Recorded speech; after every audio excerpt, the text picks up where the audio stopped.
প্রিয় দর্শক, আমন্ত্রণ জানাচ্ছি এনটিভির প্রতিদিনকার আয়োজন স্বাস্থ্য প্রতিদিনে। আপনাদের সঙ্গে আছি আমি ডাক্তার সাখাওয়াত হোসেন। প্রিয় দর্শক, আজকের এই অনুষ্ঠানে আমরা আলোচনা করব জ্বর নিয়ে। জীবনে জ্বরে আক্রান্ত হননি এমন মানুষ খুঁজে পাওয়া মুশকিল। সেই সাধারণ বিষয় নিয়ে আমরা অসাধারণ কিছু পরামর্শ শোনার জন্য স্টুডিওতে আমন্ত্রণ জানিয়েছি একজন মেডিসিন বিশেষজ্ঞকে। চলুন দর্শক, অনুষ্ঠানের শুরুতেই আমরা পরিচিত হয়ে নেই আমাদের আজকের অতিথির সঙ্গে। ডাক্তার আফসানা বেগম ১৯৭৫ সালের মার্চে ঢাকা জেলায় জন্মগ্রহণ করেন। তিনি ২০০০ সালে জানুয়ারিতে ময়মনসিংহ মেডিকেল কলেজ থেকে এমবিবিএস ডিগ্রি অর্জন করেন। এরপর তিনি চিকিৎসা বিজ্ঞানে উচ্চতর এফসিপিএস ডিগ্রি লাভ করেন। বর্তমানে তিনি ইউনাইটেড হসপিটালের মেডিসিন বিভাগের কনসালটেন্ট হিসেবে কর্মরত আছেন। আপনাকে স্বাগত জানাচ্ছি আমাদের অনুষ্ঠানে। জীবনে জ্বরে আক্রান্ত হননি এমন মানুষ বোধ করি খুঁজে পাওয়া মুশকিল, কিন্তু এই জ্বর খুব সাধারণ থেকে অত্যন্ত অসাধারণ গুরুতর হতে পারে, জীবন সংহারী পর্যন্ত হতে পারে আমরা জানি। তো সাধারণত কি কি ধরনের জ্বর হয় এবং এই জ্বর হলে তাৎক্ষণিকভাবে করণীয় কি? সবচেয়ে কমন যে জ্বরটা হয় সেটা হচ্ছে ভাইরাল ফিভার।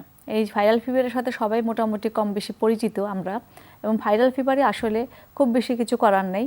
এটা সিমটোমেটিক রিলিফ, মানে হচ্ছে যে ধরনের উপসর্গ হবে, যেমন জ্বর থাকলে প্যারাসিটামল খেতে হবে, খুব বেশি জ্বর না থাকলে কোনো কিছু না খেলেও চলবে, শুধু গাটা স্পঞ্জ করে দিলে চলবে।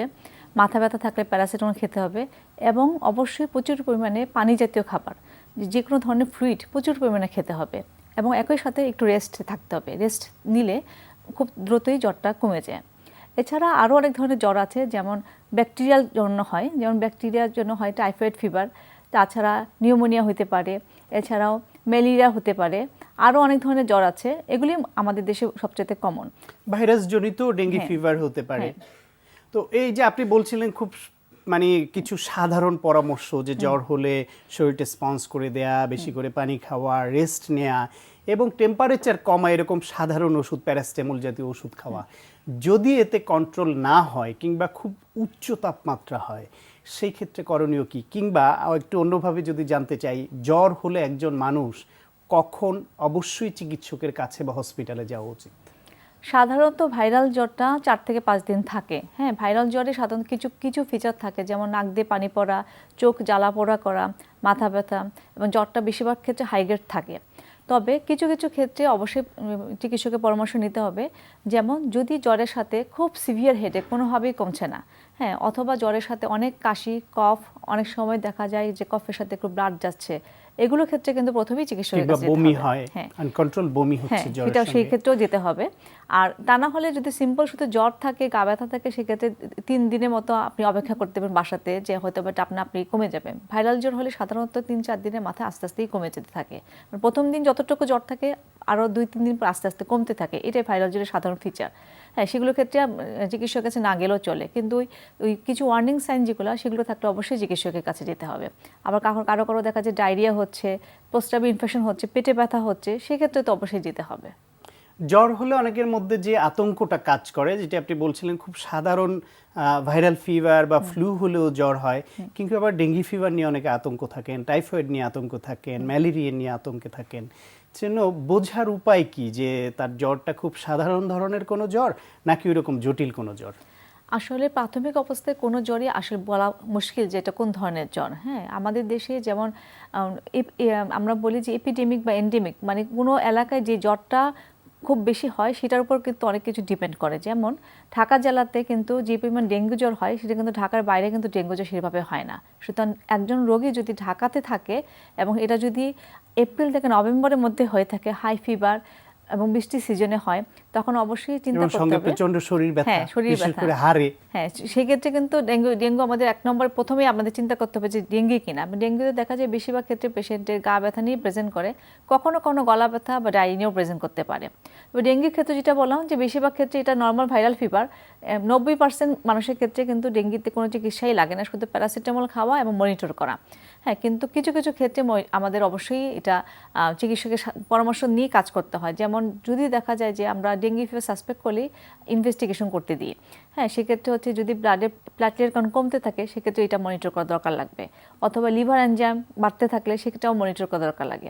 এই জিনিসগুলো আসলে ডেঙ্গি ফিভারের জন্য আমাদের মনিটর করতে হয়।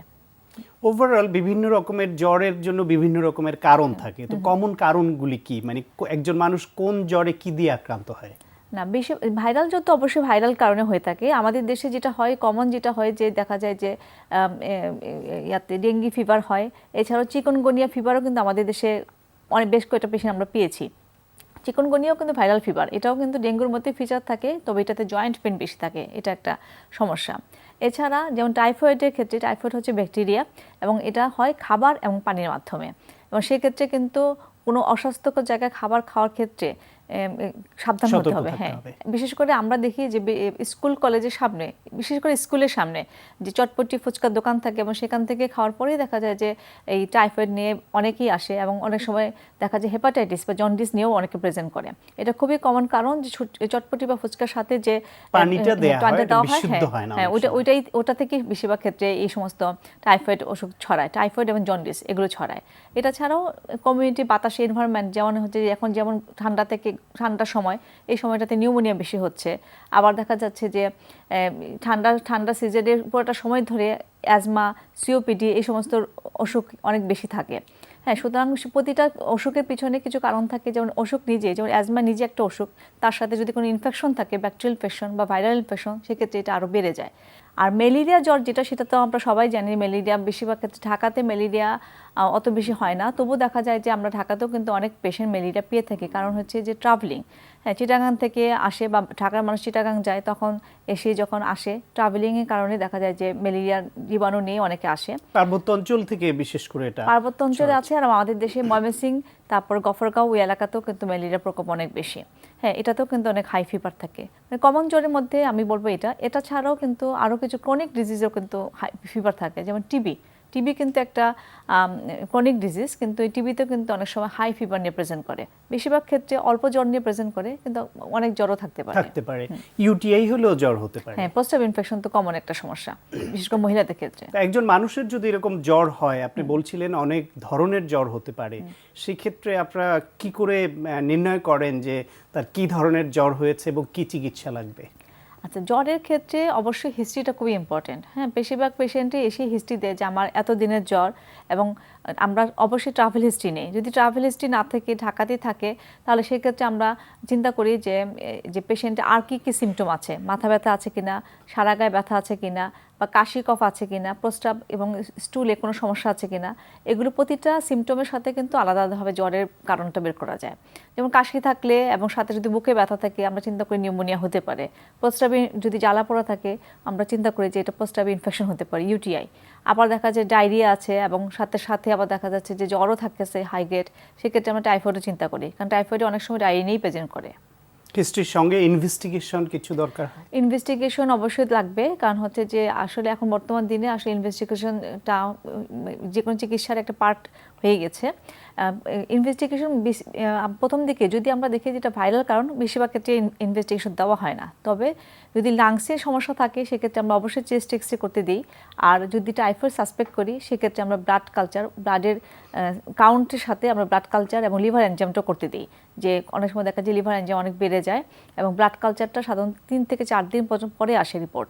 সেই কারণে কিন্তু আমরা অপেক্ষা করতে পারি না, টাইফয়েড সাসপেক্ট করলে কিন্তু ওষুধপত্র সাথে সাথে শুরু করে দিতে হয়। এই যে ওষুধ সাথে সাথে শুরু করা, এই কনসেপ্ট থেকে অনেকে জ্বর হলেই নিজে নিজে অ্যান্টিবায়োটিক শুরু করে দেয়, অথবা চিকিৎসকের কাছে গিয়ে চিকিৎসককে একটু জোর করেন যে ভালো অ্যান্টিবায়োটিক দিবেন। এই বিষয়ে আপনার মত কি? জ্বর হলেই অ্যান্টিবায়োটিক শুরু করা, এর ক্ষতিকর প্রভাব কি, আর কখন অ্যান্টিবায়োটিক আসলে শুরু করা উচিত? আসলে আমি মনে করি যে আমি বললাম যে জ্বর যদি শুধুমাত্র জ্বরের সিমটম, যেটা যেমন জ্বরের সাথে গা ব্যথা, মাথা ব্যথা, এগুলো হচ্ছে ভাইরাল জ্বরের সিমটম, এবং এখনকার দিনে কিন্তু সমস্ত রোগীরাই কিন্তু জানে যে জ্বর কোনটা ভাইরাল জ্বর, টিভি দেখে হোক পত্রিকা পড়ে হোক সবাই জানে যে প্রথমে আসলে অ্যান্টিবায়োটিক শুরু করা উচিত না, তারপরেও দেখা যায় শুরু করে। আমি মনে করি যে অবশ্যই জ্বর হলেই অ্যান্টিবায়োটিক শুরু করা উচিত না। প্রথমে সিমটোমেটিক ট্রিটমেন্ট যেমন প্যারাসিটামল খাওয়া, প্রচুর পরিমাণে পানি খাওয়া এবং রেস্ট নেওয়া, এটাতে কিন্তু অধিকাংশ জ্বরই সেরে যায়, কারণ ভাইরাল জ্বরই কিন্তু সবচেয়ে বেশি হয়। হ্যাঁ, আর তারপরে হচ্ছে যে রোগীরা যে নিজেরা অ্যান্টিবায়োটিক খায়, আমি বলবো এটা সম্পূর্ণ ভুল। এই কারণে ভুল যে কারণটা না জেনে অ্যান্টিবায়োটিক খেলে, কারণ অ্যান্টিবায়োটিক আসলে একই মেডিসিন বিভিন্ন ক্ষেত্রে বিভিন্ন রকম কাজ করে। হ্যাঁ, একই মেডিসিন কিন্তু দেখা যায় যে কারো ক্ষেত্রে এটা কন্ট্রাইন্ডিকেটেড, কারো ক্ষেত্রে এটাই খাওয়া উচিত। সেই জন্য হচ্ছে কি, এটা তো এই জিনিসটাই কিন্তু আসলে চিকিৎসাবিদ্যা শেখানো হয় যে কোন অ্যান্টিবায়োটিক কাকে দিতে হবে কাকে দিতে হবে না। আমরা ইনভিডিয়েবলি হবে যে এই ওষুধটা ওকে কাজ করেছে, আমাকে হয়তো বা ভালো কাজ করবে, আসলে এইভাবে কিন্তু অ্যান্টিবায়োটিক দিয়ে চিকিৎসা হয় না। আমরা সাসপেক্ট করেছি কী ধরনের জীবাণু, সেই অনুযায়ী অ্যান্টিবায়োটিক দিতে হবে। এটা কাজ না করতে পারে এবং ভবিষ্যতের জন্য রেজিস্ট্যান্সি বা এই অ্যান্টিবায়োটিক প্রতিরোধী জীবাণু অ্যান্টিবায়োটিক প্রতিরোধী হয়ে যেতে পারে, কাজ করবে না। ফলে মূল কথা আপনার থেকে যেটা জানলাম বা দর্শকদের জানাতে চাই সেটি হচ্ছে চিকিৎসকের পরামর্শ ছাড়া এই জাতীয় অ্যান্টিবায়োটিক বা জাতীয় কোনো ওষুধই খাওয়া উচিত না। হ্যাঁ, অ্যান্টিবায়োটিক তো অবশ্যই খাওয়া উচিত না, অবশ্যই খাওয়া উচিত না। আমরা প্যারাসিটামল অবশ্যই আমরা খেতে পারি, প্যারাসিটামল ওটিসি ড্রাগ সাধারণ ওষুধ, সাধারণ ওষুধ আমরা খেতে পারি, এবং কাফ সিরাপও কখনো কখনো খাই। এটা তো আমি বলবো যে এটা খাওয়া নিষেধ করব না, কিন্তু অ্যান্টিবায়োটিকটা খাওয়া উচিত না, কারণ অ্যান্টিবায়োটিক কিন্তু বেশিরভাগই হচ্ছে কিন্তু অনেক হাই পাওয়ারের ওষুধ থাকে, এবং বেশিরভাগ মানুষই কিন্তু ফার্মেসি থেকে এই হাই অ্যান্টিবায়োটিকগুলো নিয়ে খেয়ে ফেলে, এবং সেটা কিন্তু দেখা যায় পরবর্তীতে কাজ করে না। আশা করছি আমাদের দর্শকরা আপনার এই পরামর্শ মেনে চলবেন। আপনাকে অনেক ধন্যবাদ। আপনাকেও ধন্যবাদ। প্রিয় দর্শক, আমরা শুনছিলাম জ্বরের মতো একটি সাধারণ বিষয়ে কিছু প্রয়োজনীয় এবং গুরুত্বপূর্ণ পরামর্শ। আশা করি আপনাদের কাজে লেগেছে। আজকে আমরা ফোম রোলারের আরেকটা ব্যায়াম করব। শিশুদের যেটা আমরা বারবার খেয়াল করি যে ওদের হাইট বাড়ানোর জন্য যে গ্ল্যান্ডের কাজগুলো হওয়াটা খুব দরকার, সেটা হচ্ছে থাইরয়েড, প্যারাথাইরয়েড এবং পিটুইটারি গ্ল্যান্ড। তো ওখানগুলোতে কিভাবে ব্লাড সার্কুলেশনটা যেতে পারে এবং ওদের ওই জায়গার কর্মক্ষমতাটা বৃদ্ধি পায়, যেখান থেকে সিগন্যালটা গেলে পরে ওদের হাইটটা ইনক্রিজড হবে। আমরা এই মুভমেন্টে সেই কাজগুলোই আসলে ত্বরান্বিত করার চেষ্টা করব। পাশাপাশি যেটা হবে যে এটাতে ক্যালোরি বার্ন হবে এবং তার পায়ের যে মুভমেন্টটা হচ্ছে তার কারণে তার পায়ের ফ্লেক্সিবিলিটি এবং স্ট্রেংথ, পাশাপাশি টোটাল বডির একটা কম্বিনেশন, একটা মুভ হবে। সো এখানে আমরা ইউজ করছি ফোম রোলার এবং আমাকে হেল্প করবে লিও। ওকে লিও, স্টার্ট। ফাইন, রোলারটা নিয়ে নিল। Okay good. প্রথমে হচ্ছে যে yes, and up and straight. Okay, and start. Go. Fine. Straight leg.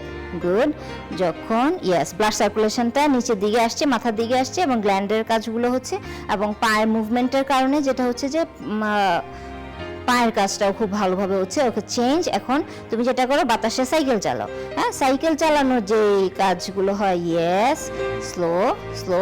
Now can you do it fast? Fast, fast, fast, fast, fast. Yes, good, fine. Okay, and up and aste kore. Yes, shesh koro. Good. Okay. Nice, nice. তো তুমি কি cycle চালাতে পারো? Cycle চালাতে পারো।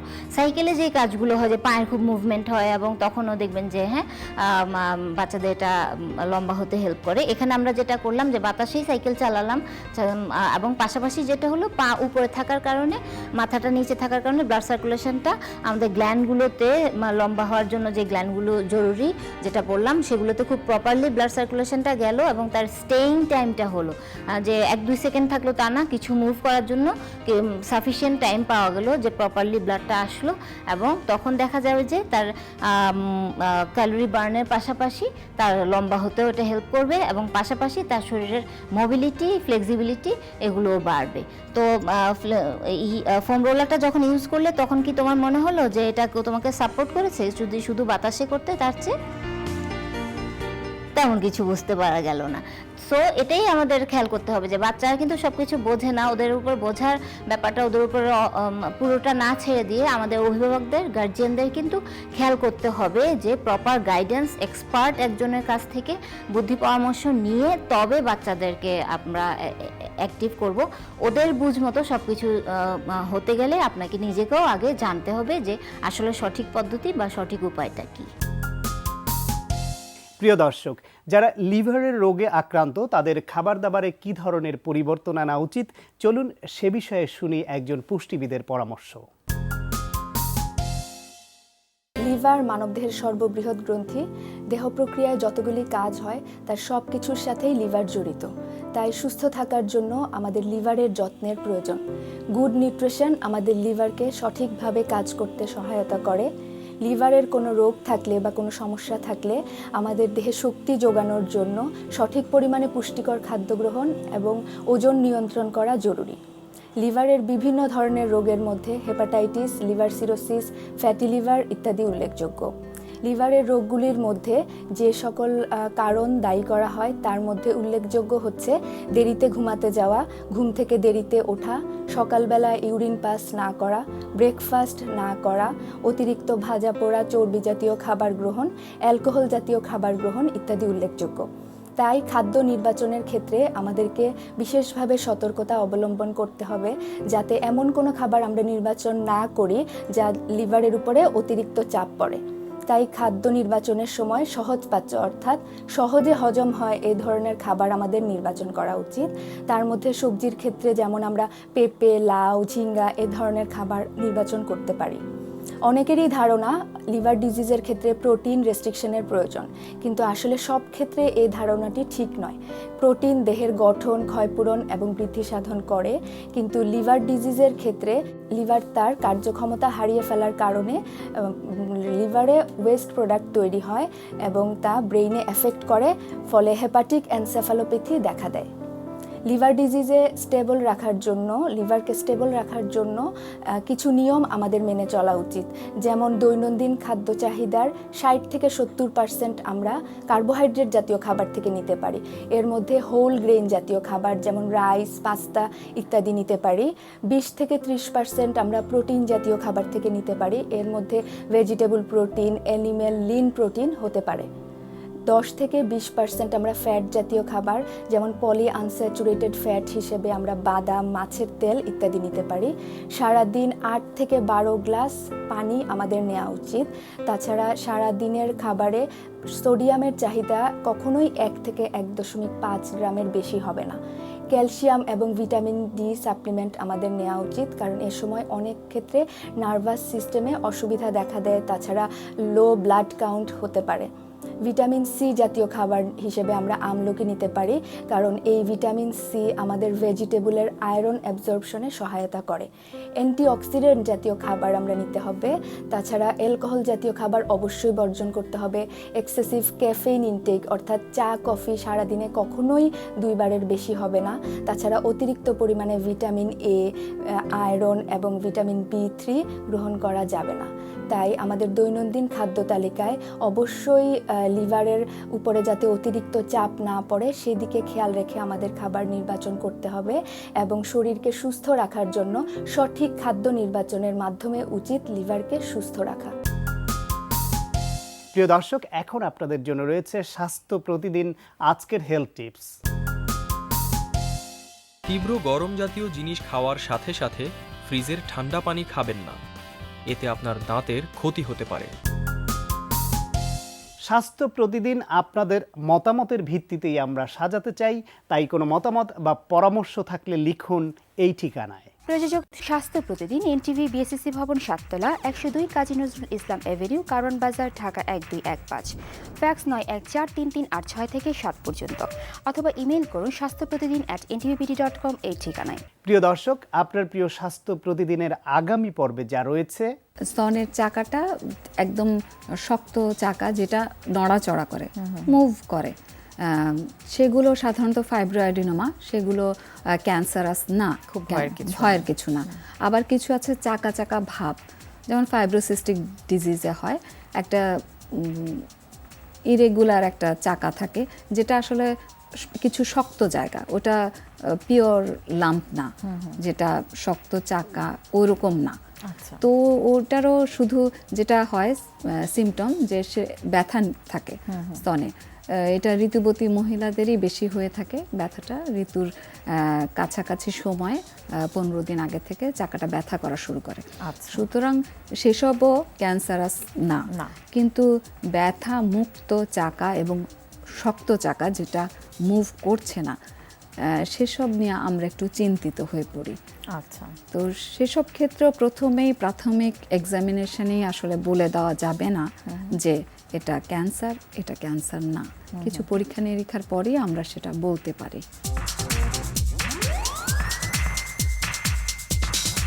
প্রিয় দর্শক, বিশ্বের যে কোনো প্রান্ত থেকে যে কোনো সময় এনটিভিতে সম্প্রচারিত আপনার প্রিয় স্বাস্থ্য প্রতিদিন অনুষ্ঠান দেখার জন্য ভিজিট করুন আমাদের পূর্ণাঙ্গ ওয়েব পোর্টাল www.ntvbd.com। দর্শক, আজ এ পর্যন্তই। সবাই ভালো থাকুন, সুস্থ থাকুন এবং নিরাপদে থাকুন। দেখা হবে আগামীকাল ঠিক একই সময়ে আপনার প্রিয় এনটিভির পর্দায়।